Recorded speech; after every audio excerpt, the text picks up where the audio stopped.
এটা আমার কাছে কি একটা পুরাতন বক্স। এই বক্সটাকে আমি এরকম এরকম এবং এরকম লুক দিতে পারবো। চলেন তাহলে এরকম ট্রান্সফরমেশন করে দেখি। আমি প্রথমে এটার উপরে জেসোর একটা কোট করে নিচ্ছিলাম, এরপর হোয়াইটের সাথে একটু পিঙ্ক কালার মিক্স করে এরকম একটা হালকা পিঙ্ক কালার করে নিচ্ছিলাম। এরপরে আমি প্রিন্টার্স থেকে একটা পেপার প্রিন্ট করে নিয়েছি, এটার মাপ অনুযায়ী কেটে নিচ্ছিলাম সুন্দর মতো। এখন এটার মধ্যে সুন্দর মতো বসিয়ে নিব। এখন এটার উপরের অংশটাকে আমি একটু ডেকোরেশন করব। আমি এটার উপর একটু জার্নালস টাইপের থিম রাখছিলাম। তো দেখতেই পাচ্ছেন আমি এটার উপরে কিছু স্টিকার লাগিয়ে নিয়েছি। তো এটা দেখতে কিছুটা এরকম লাগছে।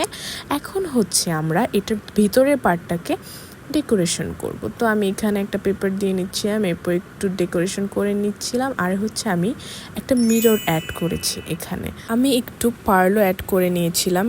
আর এটার ফাইনাল লুকটা আপনারা দেখতেই পাচ্ছেন। এটার ট্রান্সফরমেশনটা আপনাদের কেমন লেগেছে তা অবশ্যই আমাকে কমেন্ট করে জানাতে ভুলবেন না। আর এরকম আরও ভিডিও দেখতে চাইলে অবশ্যই পাশে থাকুন। Thank you.